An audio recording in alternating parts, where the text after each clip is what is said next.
Good afternoon. Welcome to the third session of This is Film Heritage in Practice. My name is Floris Paalman. I'm the coordinator of the Master Program Preservation and Presentation of the Moving Image at the University of Amsterdam. This series is a collaboration between the Film Museum, the University of Amsterdam, and the Amsterdam School for Cultural Analysis. In particular, the series is organized by Giovanna Fossati, Chief Curator at and carried out together with students in the Master Program at Media Studies in this class, This is Film, that accompanies the public series. And they're introducing the guests, as they will do today, and therefore I say welcome to the students following This is Film. As you can see here with the cameras, the session will be recorded and it will be made available through ICE website in a few weeks' time. That was also the case with the sessions last year and the year before, so you can also still watch these sessions online. In addition, a selection of films shown during these sessions will be made available on the Film Player online as well. So please check that out too.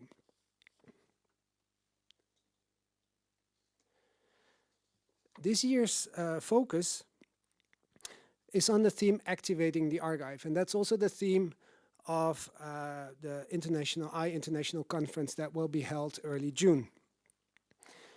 We will have about 50 speakers from all over the world who focus on the social and political position and responsibility of audiovisual archives, how they can stimulate people to engage with specific social and political issues, and how they can support also the efforts of activists in different ways to show material from the archives, to do research, to make use of footage in new documentary productions, for example, as we will see today as well. Very importantly, to support, let's say, community development.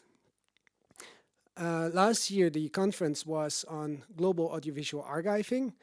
That is also part of this year's conference on activating the archive from a kind of global perspective. The program will be published shortly, the conference program.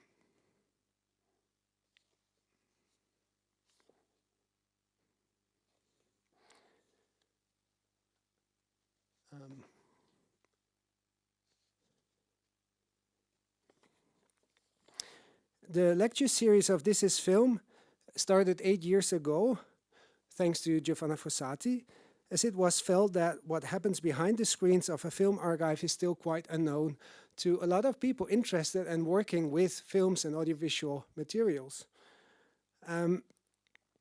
With audiovisual content being added to online platforms daily, very rapidly, most people don't realize that actually a lot of material is unavailable, inaccessible in the vaults.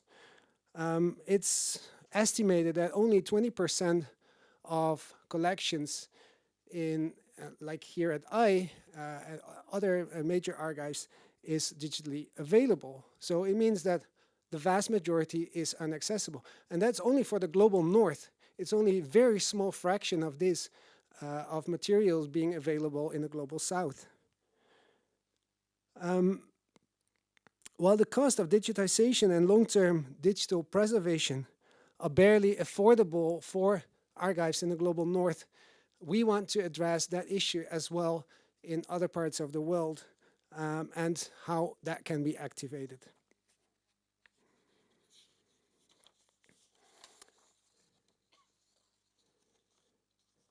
So during This is Film, during this series, we discuss how films are collected, preserved, and restored, and we hope to stimulate a curiosity that goes beyond the availability of materials online. Even more importantly, we want to look critically at what has been collected and preserved, and what has been lost and why. Finally, we want to promote a discussion with colleagues and the audience to activate collections in unexpected ways. So we invite you to think about this critically and also join the conversation that we will have today. Today, we are very happy and honored to have as our guest Oksana Sarkisova, a research fellow at the Central European University in Budapest and the director of Verzio, International Human Rights Documentary Film Festival in Budapest as well.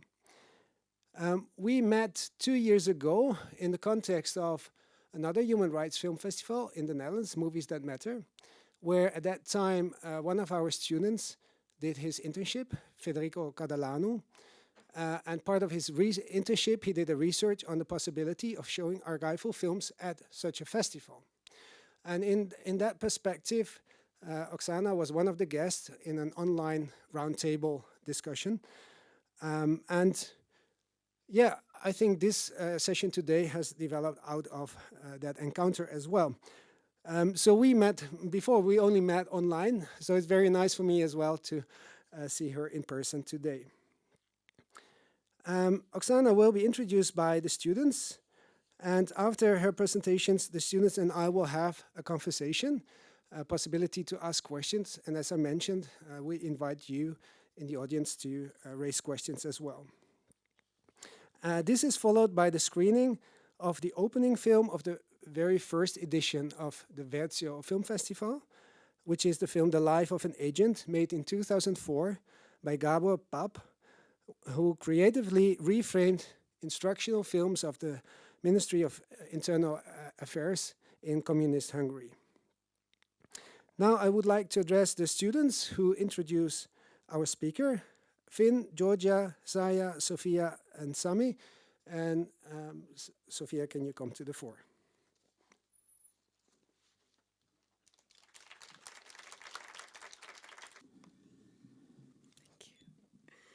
Thanks, Floris. Hi, everyone.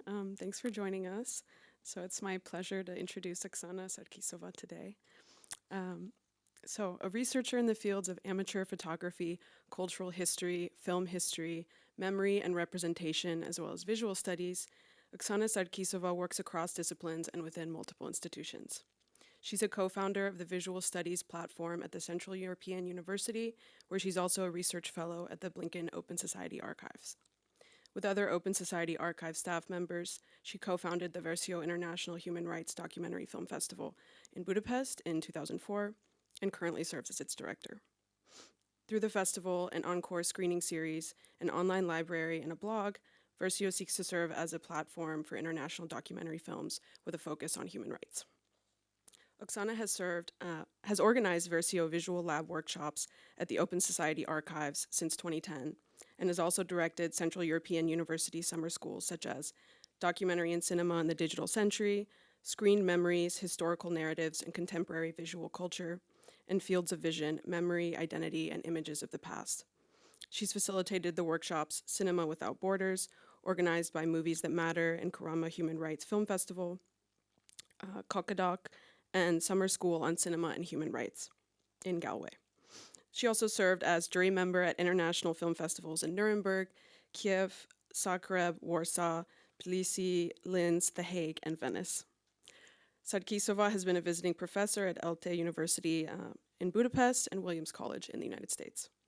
She's the author of the book Screening Soviet Nationalities, Culture Films from the Far North to Central Asia, published in 2017, co-editor of Pass for the Eyes, East European Representations of Communism in Cinema and Museums After 1989, published in 2008, and with Olga Shevchenko is the author of the forthcoming Invisible Presence, Soviet Afterlives in Family Photos.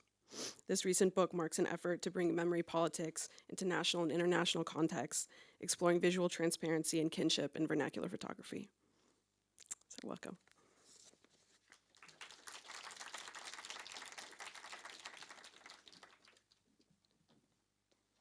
Thank you very much for this generous introduction. Thank you very much for inviting me to speak to you today. It's really an honor and very humbling to be here in front of such a big screen and with such a great audience, but hopefully a very engaging audience. So I hope that it's not going to be just a monologue. I'm very happy that we are going to have a follow-up discussion as well. And certainly I hope that you will have a lot of questions after watching the film also.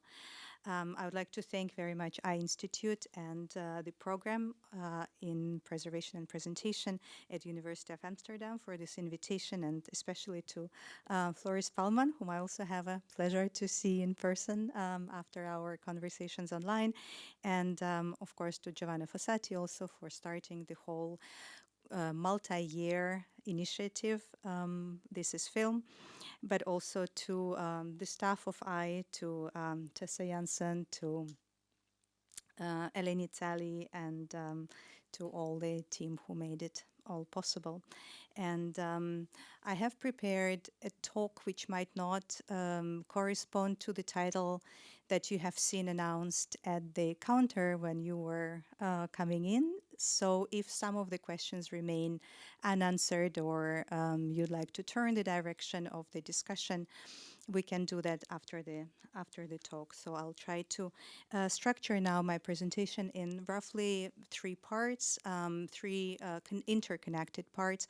I would like to start by talking about actually the connection between archives and films, something that we take for granted these days, but it's not a very obvious or instant connection that was made there from the very early years of the existence of cinema. I will then move on. I would like to connect that to the notion of counter archive as introduced and formulated by Paula Ahmad, and connect it to the institution where I work in, Blinken Open Society Archives, which I believe is one such institution with counter archival activities and intentions. And last but not least, I would like to then speak about the film and about its importance also in the life of the institution where I work, also personal importance of this film. For me, as Floris already nicely mentioned, it was the opening film of the festival that started 20 years ago. So it's quite a journey since then, and I hope that this film still kept its, if not freshness, then its intrigue, its multi-layeredness, and also acquired new relevance. That's what happens with counter archives. So speaking about archives and the connection between archives and films, it's not something that is to be taken for granted. In fact, the very existence of the archives, even though we think about this as always been around, is a very modern creation, and known today as organized and preserved bodies of records, and also as institutions that administer and manage these records. These are recent developments, recent institutions that actually were established in Europe following the French Revolution in the form that we know it, with the establishment of the Archives Nationales in 1789 or the Archives Départementales in 1796. It was really followed all over Europe in the 19th century specifically. But with the coming of cinema at the end of the 19th century, the connection between films and archives was not made instantly. It actually took some thinking, some arguments, and some determination to make this link. And one of the important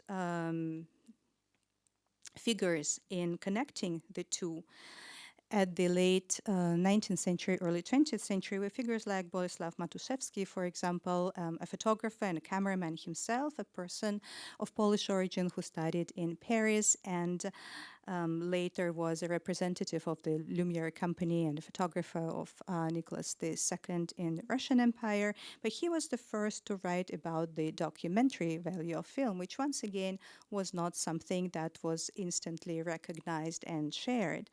He published a book, A New Source of History. You see a fragment of it on the screen on the left, in Paris in 1898, where he mentioned the mathematical exactitude of film record, that as he argued, renders obsolete vague description of books, unquote, on which the current education is based.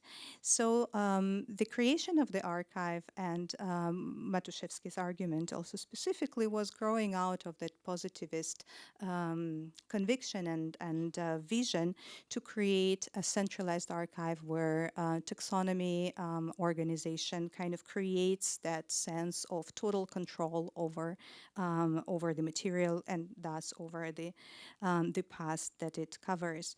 He was not alone. Another scholar at the time, at the late 19th century, Félix Louis Regnault in France, a physician and anthropologist who was interested primarily in non-Western people. He also served as a president of the Anthropological Society in Paris. He argued that film can revive the past in a way that the archives of the future will no longer be made up of boring writings. So he brought up in his argument this also issue of infotainment, as we would call it today, something that film can actually engage the audiences in a way, as a different medium from printed and literary sources. But behind these ideas, there were these dreams of the totalizing taxonomy that were complicated in the 20th century by critical engagement with modernity. And two important figures I would like to just briefly mention here, important for the early 20th century thinking, are Siegfried Kracauer and Walter Benjamin, writing about optical memory that creates new possibilities and new limitations to use modern media as a memory device. Walter Benjamin notably wrote about how mechanical reproduction transforms the status of the image, and photography and film become new mnemonic technologies. What happens when they are put to use? Whether film can be a new Esperanto. These arguments were especially, of course, popular and circulating at the time of silent cinema, where it was easier for a film medium to cross the borders.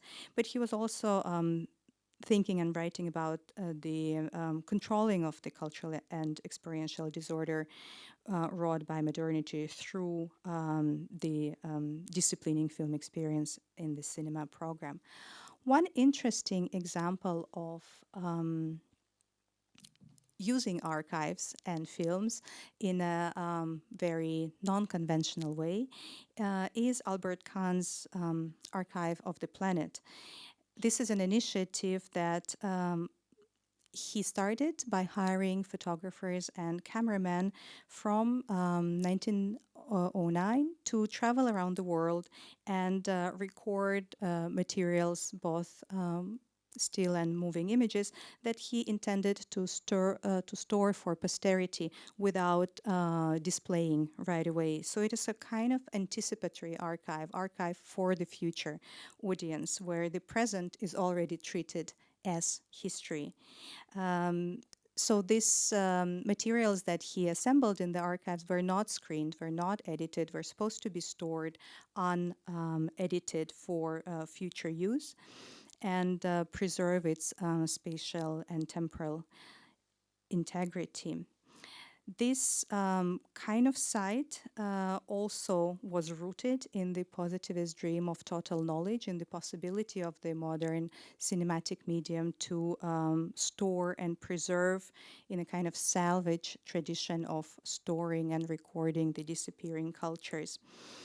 The project came to an end in the mid-1930s as Albert Kahn's enterprise bankrupted, but his archive and his way of thinking about it inspired film historian Paula Ahmad to do very thorough research and to put forward an argument on counter archives that bring together utilitarian and utopian positivist dreams of total knowledge that are directed at future audiences. But most importantly, she argues the counter archive can be seen as a generative site for memory. She writes, of course, in the 21st century, she writes with the so-called archival turn taking place when archives are seen as sites of self-reflexive activities that are critically examining its own foundations and that are engaging with the material that it stores, not just through cataloging and preserving, but also through finding new meaning in that material. And this is very much the way the archive where I work, Blinken Osha Archivum or Open Society Archive, is thinking about its collections and about its mission and about its activities. This is an archive that currently is located in Goldberger Building in Budapest. It is part of Central European University that was established in 1999 but moved in its current location in 2005. The history of the building is very interesting, but I'm not going to go into this right now. But what is very important is that OSA is both a collection, but it's also an archival laboratory. It's a research institution that actively engages with its own collection. And in addition to preserving, it's also engaged with education, research, civic activities, civic engagement, and public programs. So just to give highlights of some of the collections that we have at OSA. The collections are related to several big areas, important areas such as communism and the Cold War, for example. The collection of the Radio for Europe, Radio Liberty Research Institute constitutes the core of the communist and Cold War period materials. These are background and reference materials that were used by the studios in the second half of the 20th century for over 45 years. And it also includes a major collection of samizdat material that was collected and stored in the by the radios.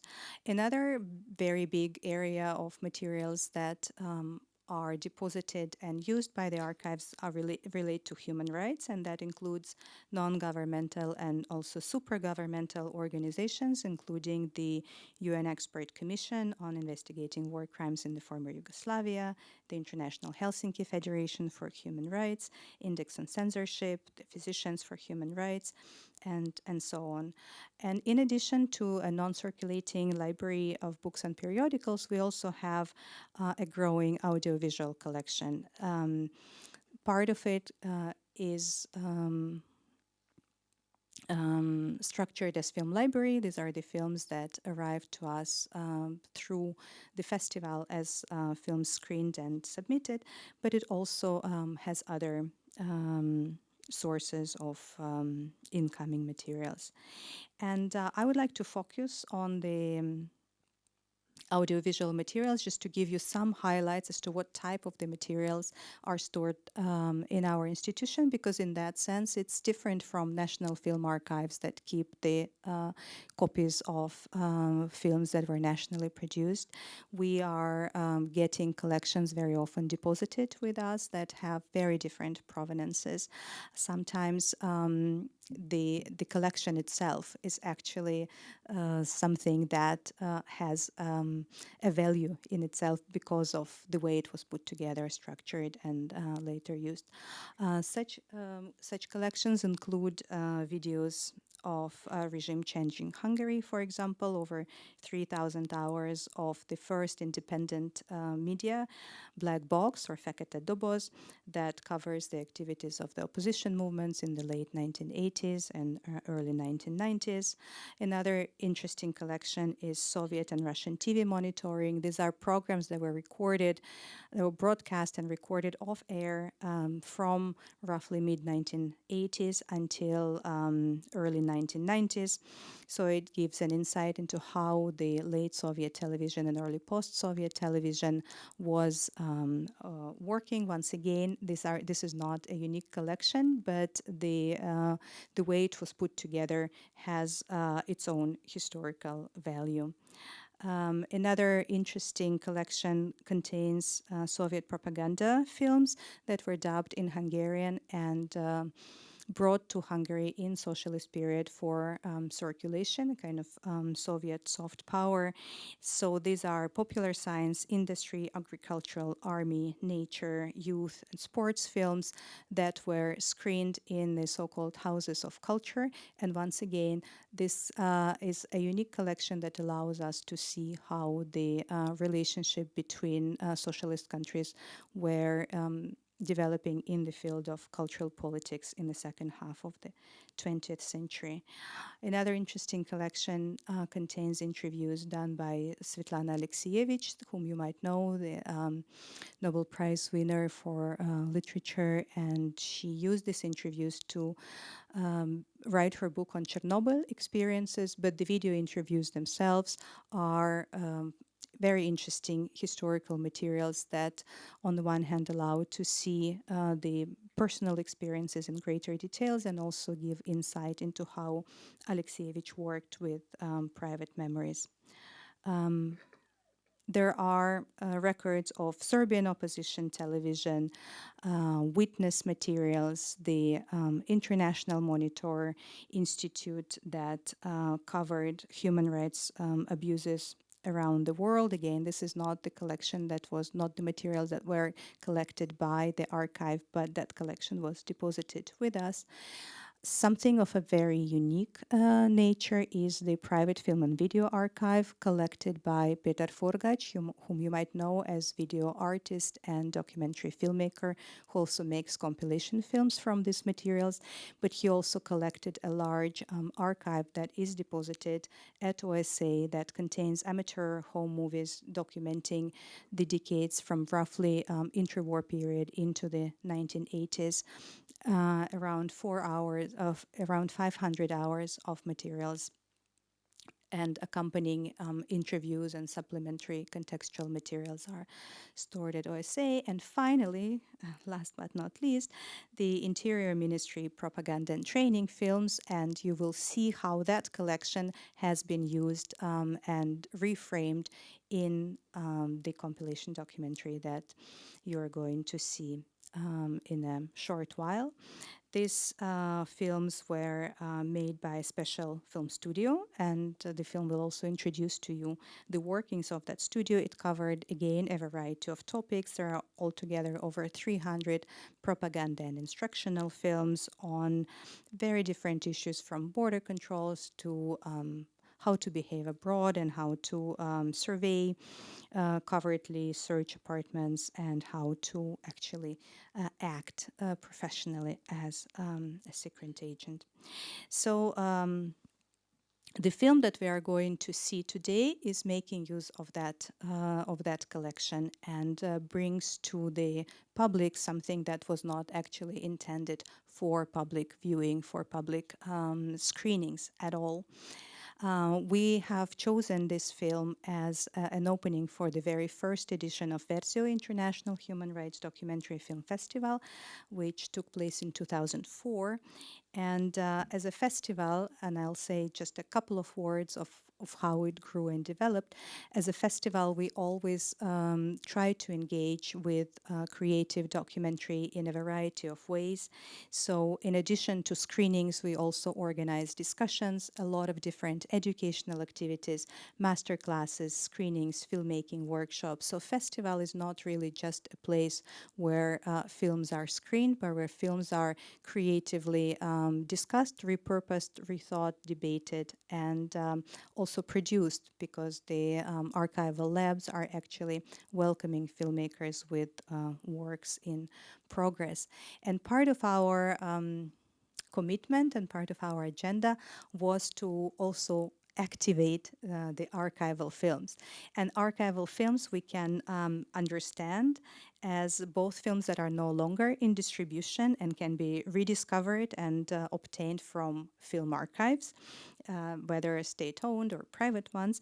And there can also be compilation films or films that are creatively repurposing archival footage. Of course, programming these archival films has challenges, but it also opens up a lot of new possibilities. It allows not only to revisit the canon of film history by discovering forgotten works, but it also allows to enhance critical thinking, allows to reinterpret works in the new light, and it also contributes to the current present discussions of the day. So it is very important that these works are not only speaking to us about the past, they're actually speaking to us also about the present. And that's also what Life of an Agent does. This film was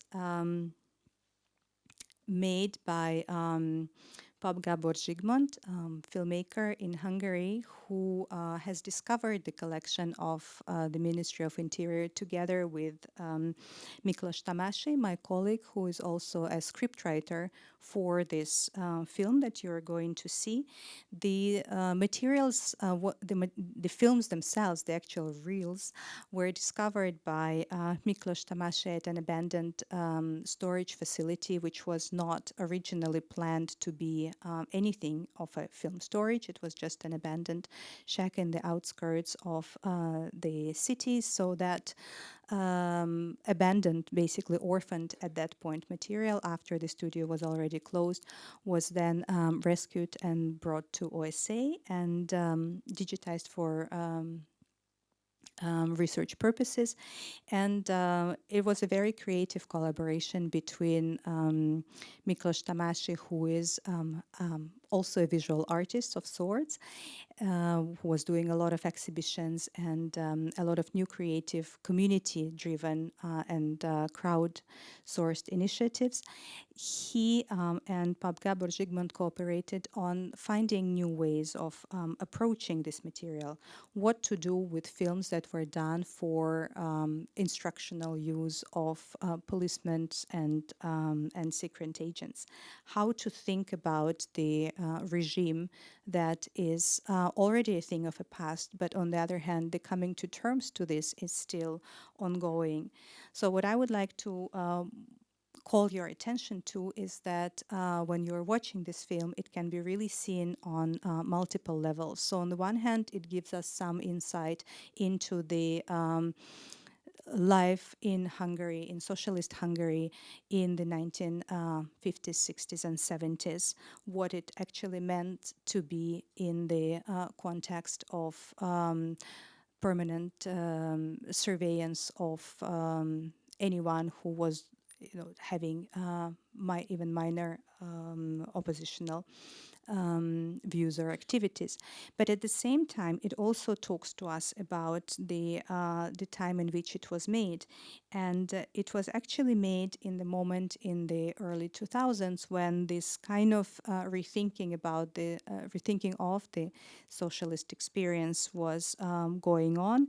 It was the moment when the relationship with this invisible force was this regime of invisibility was given some spotlight, and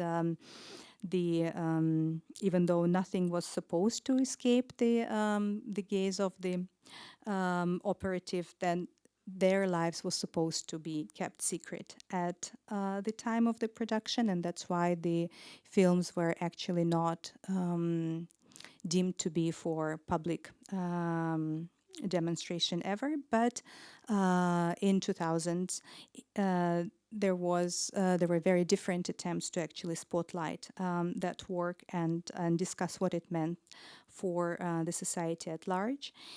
The several very important publications, several important works of literature were released in the 21st century, starting from Peter Esterházy's revised edition in 2002 and going on further to a more research study by András Gervai, the cover name Socialism, the work that was published in 2011 and that was based on a very detailed archival research into how secret services penetrated the filmmaking and the art scene, and later to András Forgács's work No Life Files Remain, András Forgács and Péter Eszterházy both explored their own personal family histories and the entanglement of their lives with the secret police surveillance. At the same time, this kind of coming to term was happening also in the field of cinema in Eastern Europe, and different compilation films are making different uses of the archival footage. It would be very interesting to compare Pap Gábor Zsigmond's film with, for example, Maciej Drygas, One Day in People's Poland, which is also a compilation film that explores the power and the workings of the secret police, but not through the footage that was invisible and unknown, but actually through the period footage that was part of the kind of visual consumption of the viewers at the time, starting from newsreels, going into also instructional or documentary, observational documentaries of the period, but accompanied by the soundtrack where the range of documents from secret police reports to private letters are being read, and that juxtaposition creates the tension. In Pap Gábor Zsigmond's film, this estrangement or reframing of the material is happening differently. It's happening through, on the one hand, the authorial commentary, the additional added commentary, which comments on the footage and gives you a new perspective, and also through what it marks as so-called illustrations. And these are Super 8 stylized recordings into the as-if police footage, as if this was the surveillance footage, which was actually not found until that moment, and even until now. And it was reconstructed by the director. So when you're watching the film, you will have very different types of visual materials there. Some of the material is coming from the Ministry of Interior archival, Ministry of Interior films, and other type of visual material imitates or stylizes the period footage, but it's actually a contemporary recording that tries to show you the other side of those who were surveyed. So both the surveyor and the surveyed are there on the screen, but in two different temporal layers. So I hope that we will have time to discuss this in more detail, and I would just like to maybe pose an open question to you for further discussion after the film, if you would have interest, whether the notion of counter-archive and these new generative memory strategies are convincing and working for you, and how do you watch this film today, 20 years after it's been made, and many more decades after actually the films were themselves created. Thank you very much for following this very compressed introduction, and I am very happy to answer any questions or clarify any points that remained unclear. Thank you.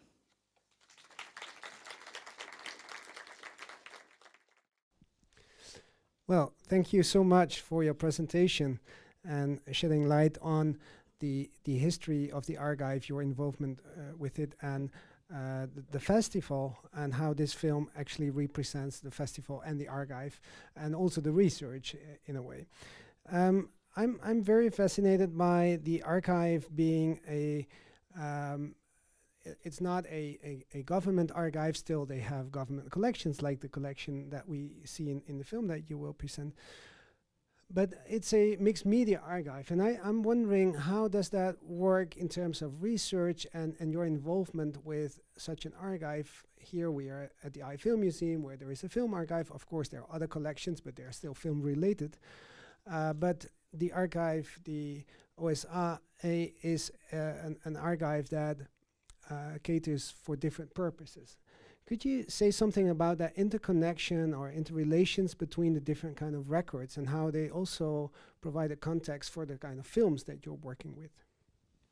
Yes, thank you very much for the question. And indeed, I should emphasize that Blinkenos Archívum has different ways of being called, but it's not primarily a film archive, and it's not even primarily an audiovisual archive. So it has several important collections, and it also has new collections that are coming. A lot of them are personal deposits. So the filmmakers are donating not only their ready works, but also their raw footage.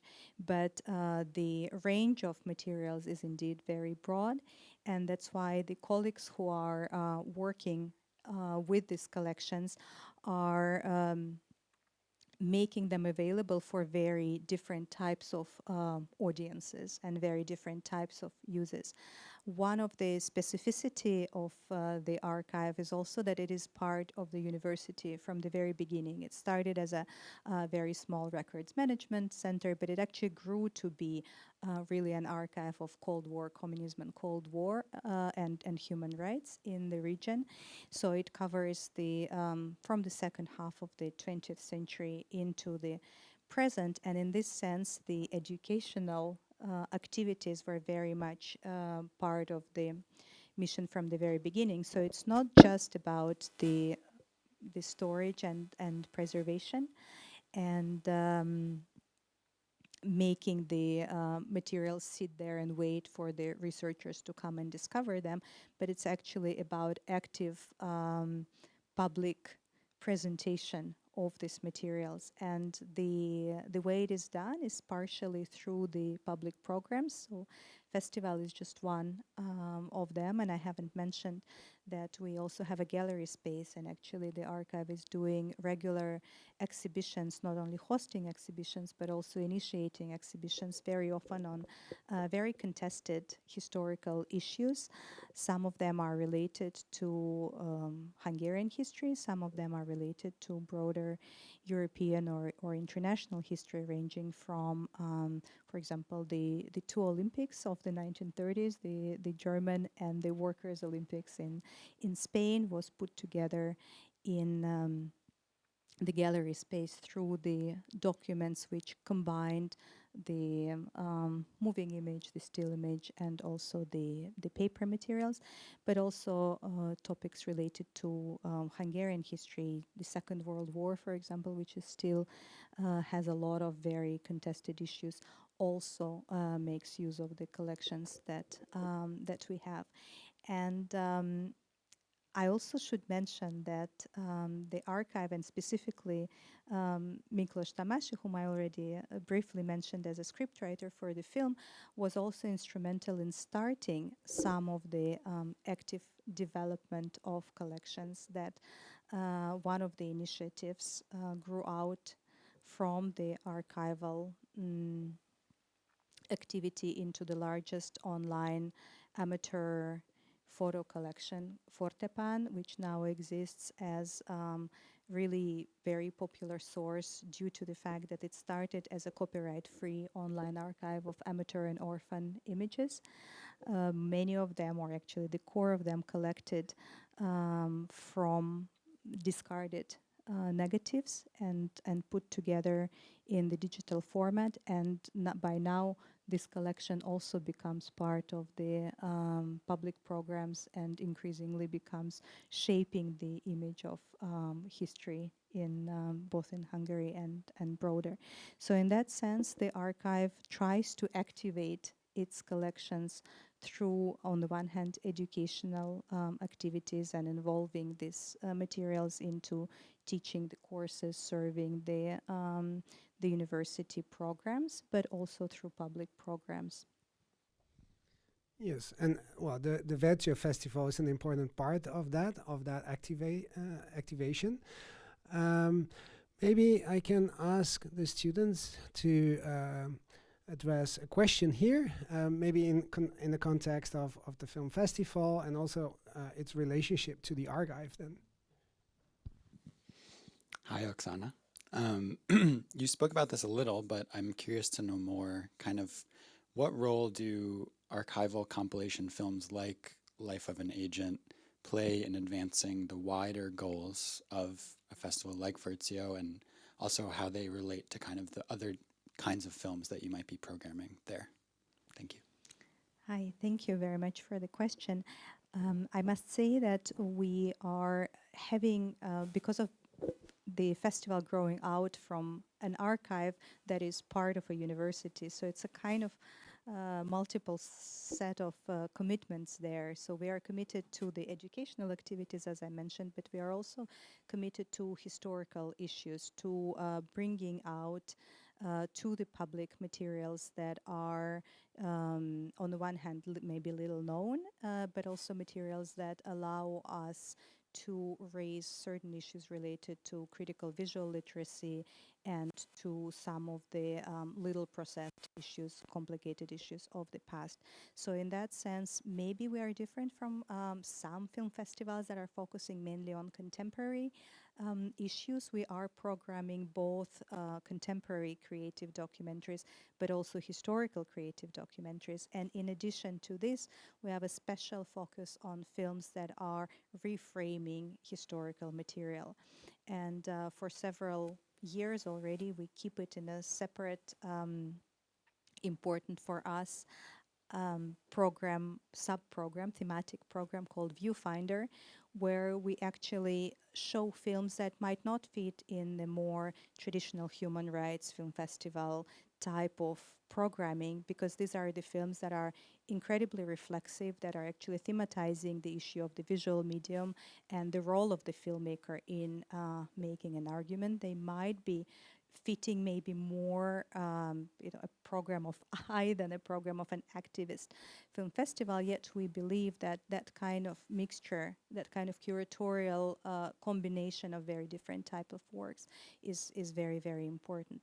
So in that sense, starting with Life of an Agent was, I guess, part of expressing that commitment in the beginning, but I can say that it's a lasting commitment. So we are continuing to program films that address both the issue of filmmaking as such, of repurposing and rediscovering the archival materials, but also films that are very reflexive of the medium itself.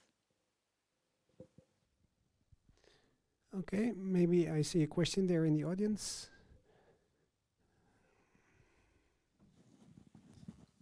Hi, I work at the Netherlands Institute for Sound and Vision, and I was wondering, does your archive engage with arts education, like specifically with artistic research and students and educational programs in that field?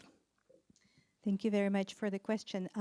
Yes, our archive engages very much with education, even though it's not limited to art education. So the Central European University does not have an art or film program per se, but we have started visual theory and studies, visual theory and practice platform several years ago. And the films in our collections are used by the students in producing their own works. We actually have just started a new course on editing, specifically on creating films from archival materials, a kind of lesson in both editing, but also in thinking about making a historical argument through repurposing, reframing, revisiting archival materials.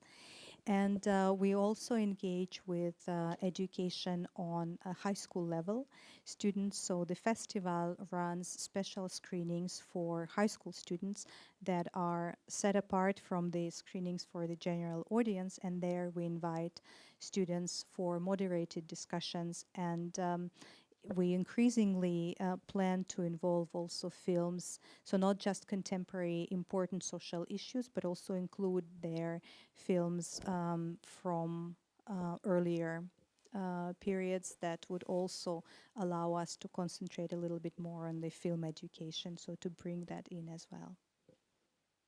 Thank you. Are there other questions?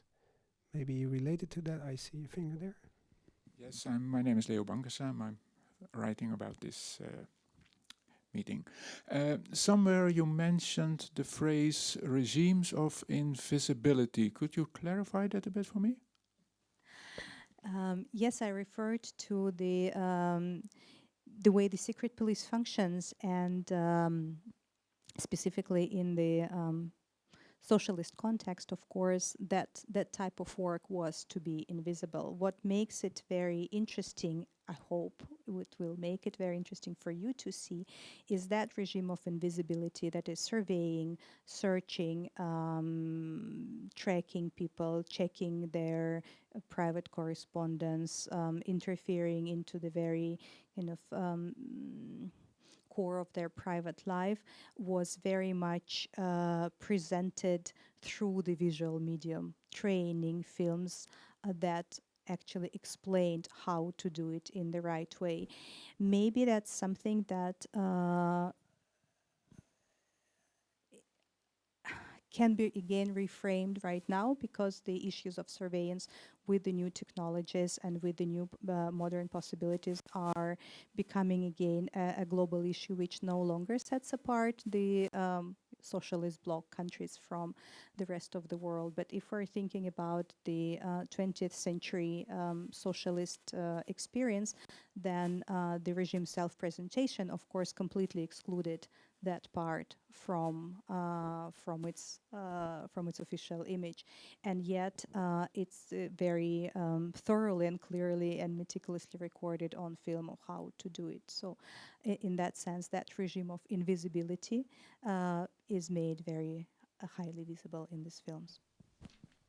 Yeah, so I think that's a major tension, and thinking about the gaze and also layers of the gaze. I think that's a term coined by Jamie Barron, and I think you addressed that as well, the different layers that exist here.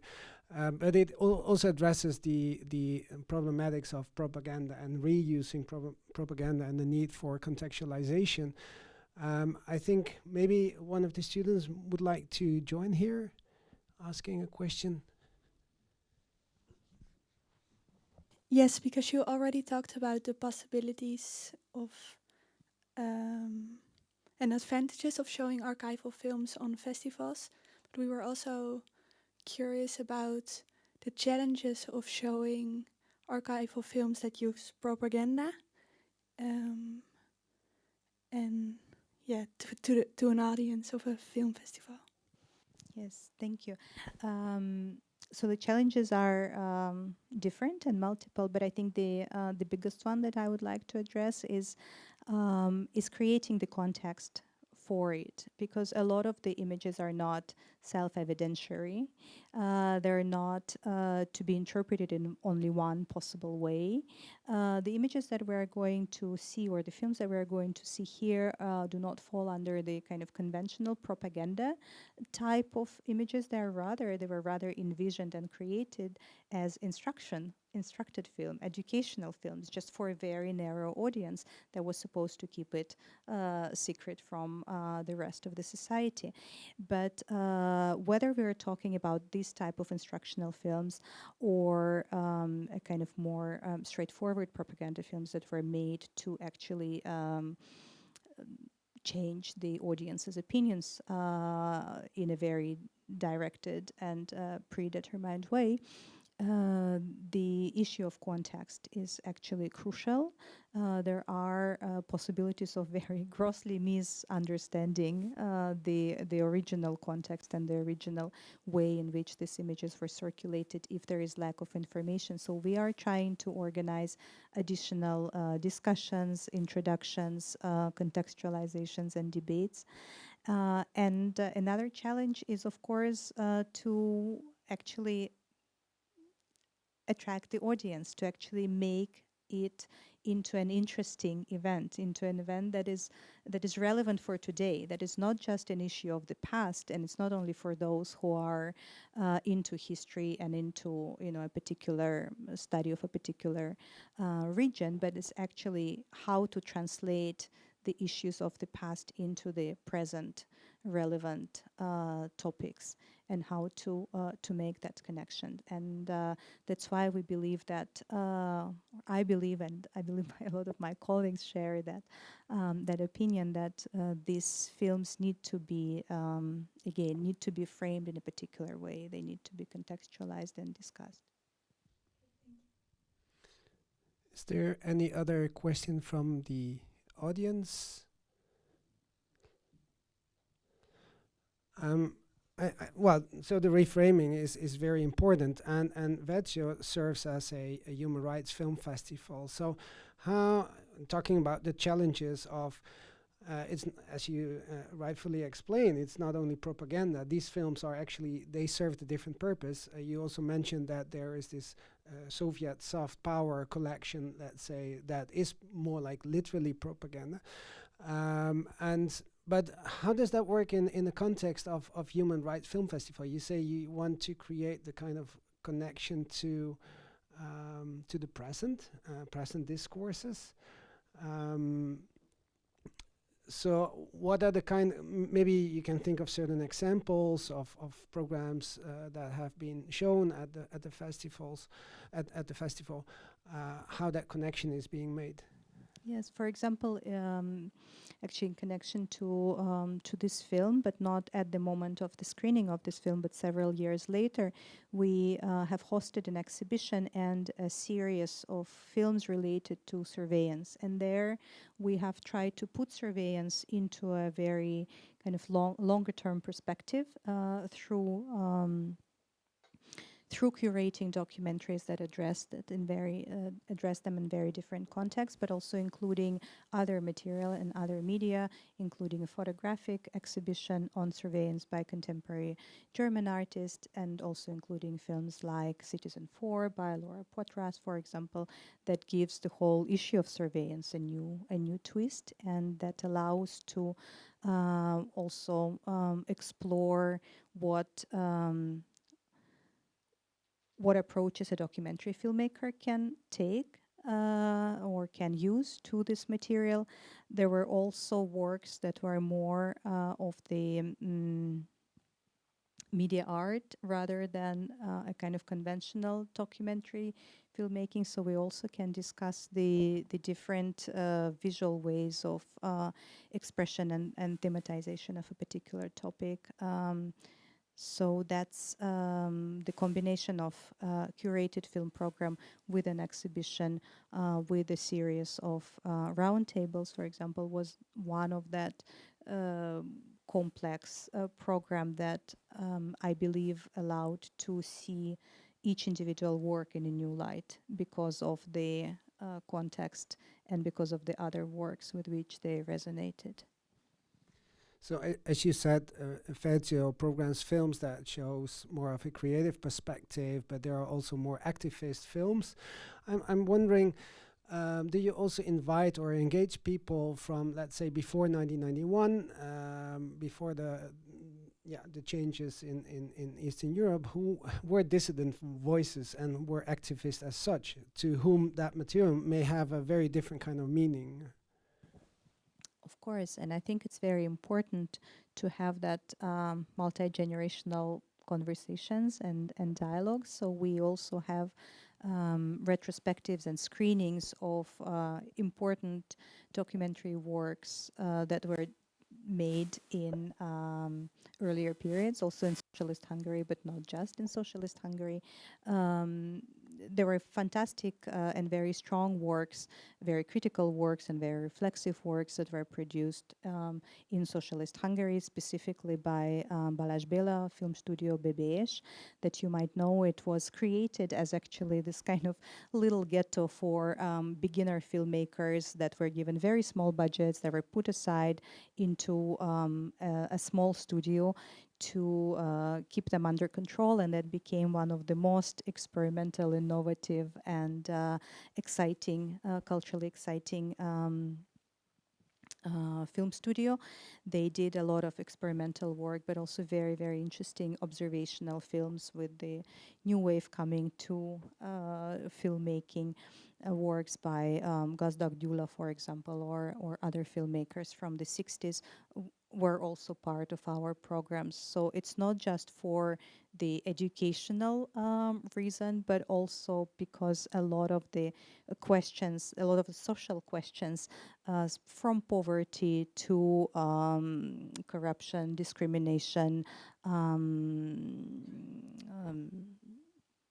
minority representation and so on, are having long histories, and we're also programming in order to highlight both continuities but also different ways of portraying these issues.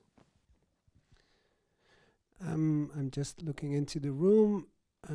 Maybe there's one of the students who would like to ask a question related also to this issue of human rights.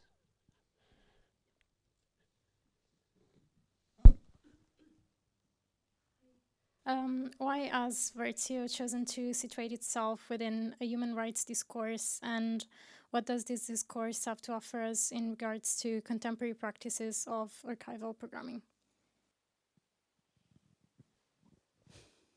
Good question. Well, I think that this ties in, so the question in a way ties in some of the themes that were discussed before, because in a way, to put it very broadly, the issues of the representation of the past is still very important for shaping our present. So on the one hand, as I've mentioned, a lot of the contemporary issues of both human rights abuses, but also other social issues have long histories, and in order to understand the current situation, one needs to look into the long history of it. But we can also learn a lot in terms of the visual language development and change, and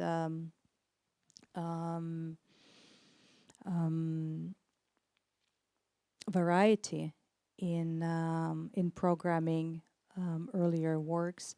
In this sense, there was a lot of inspiration for the younger filmmakers from the earlier works that we have programmed and discussed. And there are also continuing initiatives. So there are also something that makes me very happy, actually, is that the culture of viewing the documentary, both contemporary creative documentary but also earlier works, is something that is of course cultivated by the festival, but is not limited to just the festival type of format and screenings. And what I see very much actively developing right now in Hungary, but also beyond, is the revival of film club tradition, for example. And the film club tradition is something that we also try to encourage and facilitate, and help them program and help them curate and help them find issues, and also to connect to connect different filmmakers and different traditions, also allows to kind of go beyond the limitations of the festival, both temporal and also in terms of the number of films that we can program. But what we very much would like to achieve is that there is a growing appreciation for critical creative documentary, and that there is a growing appreciation for a variety of visual languages with which creative documentary can express its message. Maybe elaborating on this question, could you say something more about the festival and the archive were both established in 2004, and the archive was established in 1995 and the festival in 2004. But how did that develop into a human rights film festival? Was that the idea at the very beginning already, or was that kind of the result of the collections in the archive? and that you thought, well, actually, it fits in the perspective of archival film festival, of a human rights film festival. Yeah, I think there was a moment of synergy in many ways, because in 2004, that was actually the year when I came to work in the archive. That was I've completed my dissertation. I was writing on early Soviet culture films, that was already kindly mentioned, and this type of also forgotten material that existed before the notion of documentary was actually coming into circulation, but that is currently identified and stored as documentary film material. So this travelogues and expedition films from 1920s that were defined as culture films is something that I studied, and I defended it in 2004 and started to work in the archive. And my colleague, Zadori Zsuzsa, at that moment was very much inspired by the examples of One World Human Rights Film Festival in Prague, and that was a very strong inspirational experience, and One World at that moment was very helpful in setting up a range of film festivals in Europe, in Eastern Europe more specifically. There is still a network of human rights film festivals that continues growing. So for us, it was very important that it was not a one kind of standalone, lonely initiative, but that there was a cooperation from the very beginning, an international cooperation from the very beginning. So the Human Rights Festival network that by now comprises, I believe, more than 40 festivals already, and it keeps growing every year, inviting new festivals, or new festivals are willing to join. That is a space for also exchange of ideas, rethinking cooperation, festival cooperation, rethinking curatorship, rethinking the programming of also heritage films and archival films. That, and of course the archival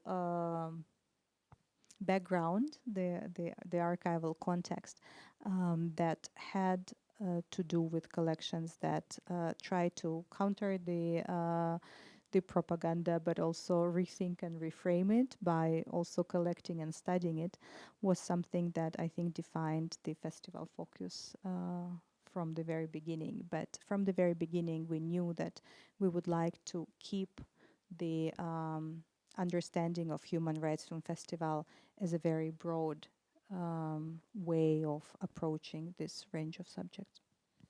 Yeah, and as we discussed 2 years ago, actually, in the context of Movies That Matter, the importance of the historical perspective for human rights discussions, which is not unfortunately not a very common thing for human rights film festivals to have archival material or historical films being shown there. Although, as you explained as well, there is a kind of very tight connection between these histories and the problems being discussed.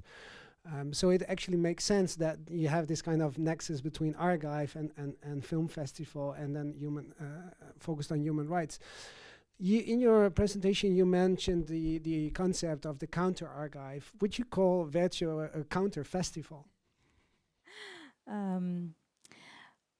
I would not call it a counter festival, but I would call it a reflexive festival. So a festival that is not just an aggregation of the highlights of the recent production, but a festival that hopefully complicates that picture by adding a historical dimension, adding a reflexive dimension, adding an educational dimension.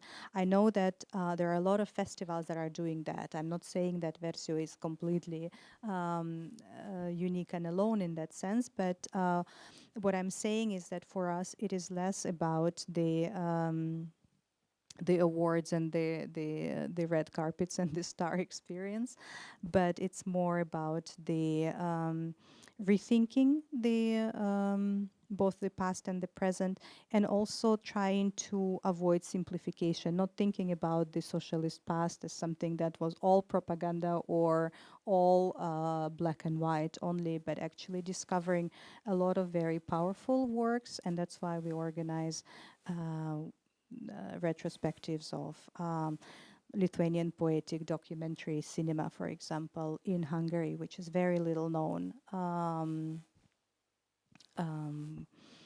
phenomenon, or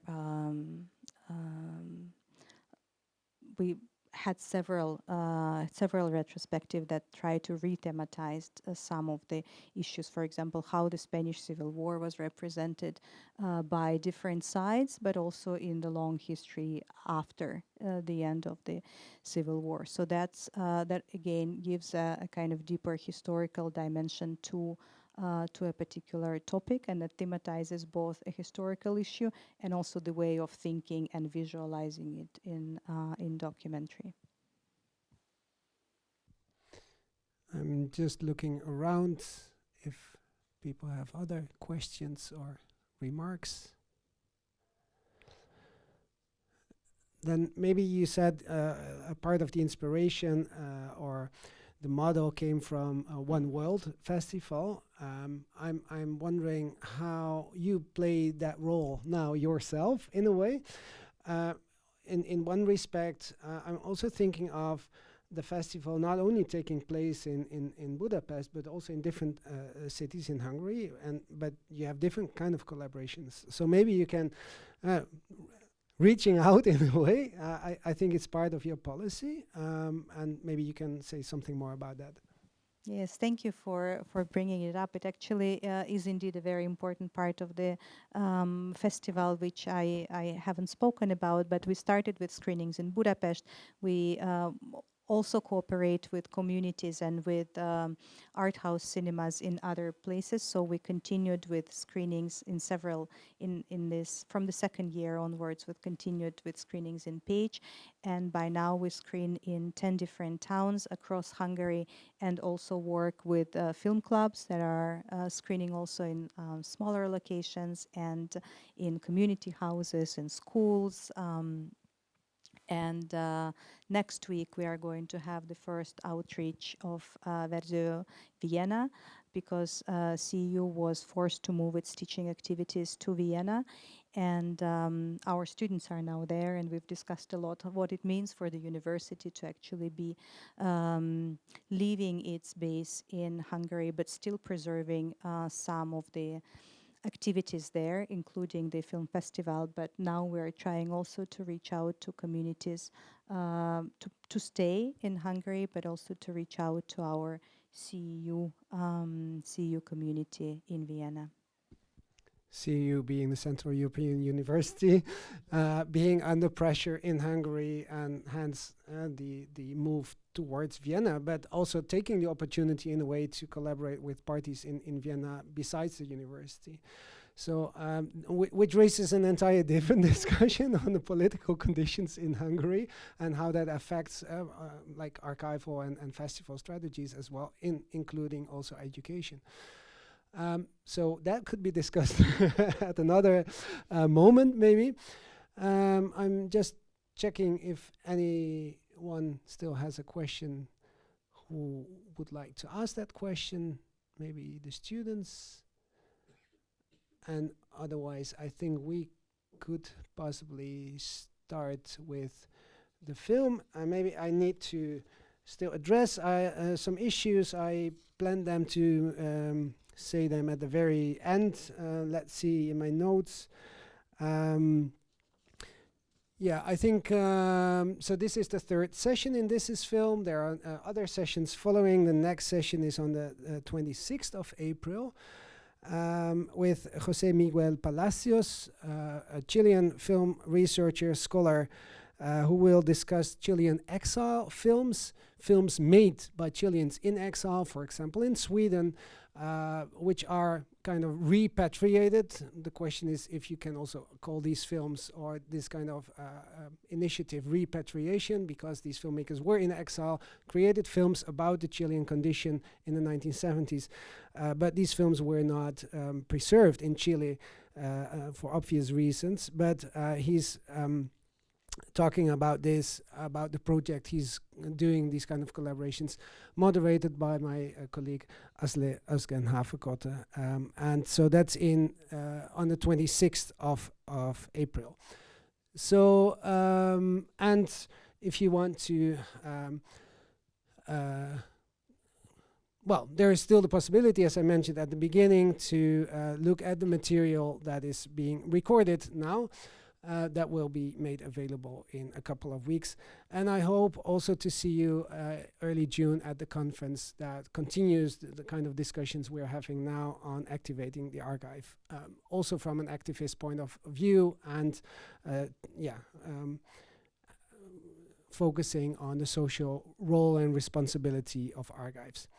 Oksana, thank you very much for your presentation and this conversation, and we are now going to watch the film.